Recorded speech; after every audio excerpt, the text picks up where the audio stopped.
give you a little talk on the research he's doing. I will be with you on your bus today, traveling to Prairie's farm and the other farms. So if you end up having any questions, feel free to ask me during this tour. And then if you think of something later on, I'll be with you all day, so feel free to ask.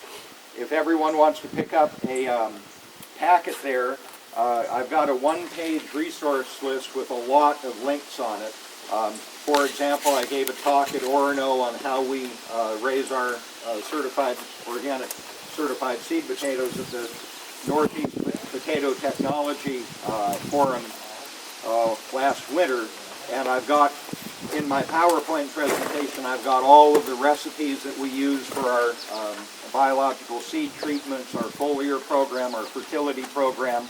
So I'll touch on that as we go through the tour today, but you don't need to write it down. It's going to be right there. And it's there's so many links on it that I'm forwarding it in electronic format to Ellen, and I'll send it to Christian, and so that you folks can get it, because it'll be a lot easier just to hit a link rather than have to type in the long links. So I don't know quite where to start. Our farm specializes in the production of certified organic, Maine certified seed potatoes. Certified seed potatoes is one of the more difficult crops to grow,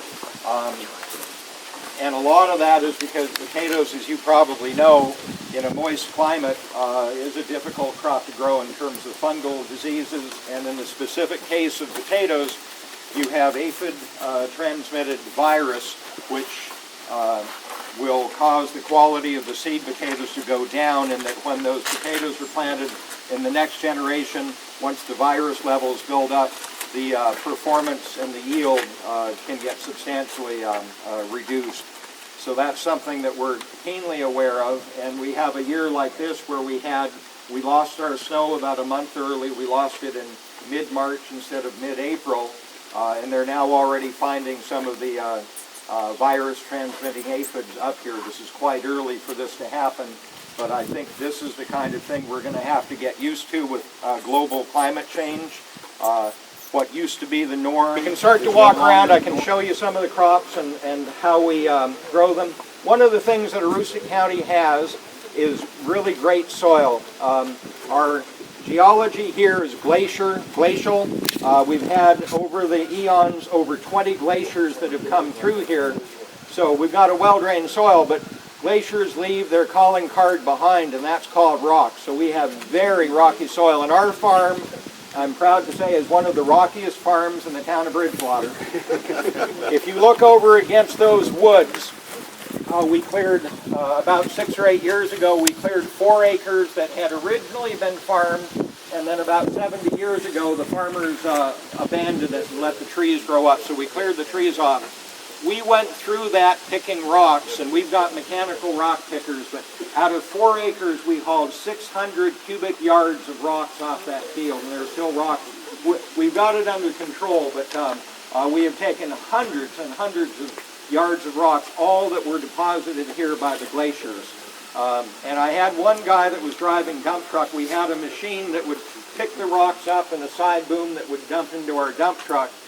And he was telling me that he had worked for a farmer across town, Leo Griffin, that had the reputation of having the rockiest farm in town. And when Gary said after working here, he said, Leo's farm doesn't stand up at all. The main seed crops here are potatoes, but we also grow some of the wet-seeded crops like pepper, tomato, squash, and we've got a pepper in isolation in here. Beside that are 5 beds of potato mini tubers, which is how we refresh our seed. Every year we plant approximately that amount of mini tubers, and they've been tissue cultured in the laboratory. They're disease-free. We plant them out here, and then we multiply them up for a couple of generations before we sell them to our seed customers. We had a program with the Maine Seed Potato Board, combination public-private entity, and they used to raise these mini tubers organically for us, and then there was a change, and they eliminated that as a possibility. But for a while, we had the only organic mini tubers in North America, so it was organic from the first step to the organic farmers. We understand that real wealth comes from the soil, and anything we can do to invest in the soil is going to make us secure and make our families secure and really make the farm secure. And because we're all examples to others that are wondering if organic is viable, we become kind of an illustration for the world to follow. So to me, we try to do everything we can to make the best quality crop that we can. And if the current economic structure doesn't treat us fair, we try to rise above that.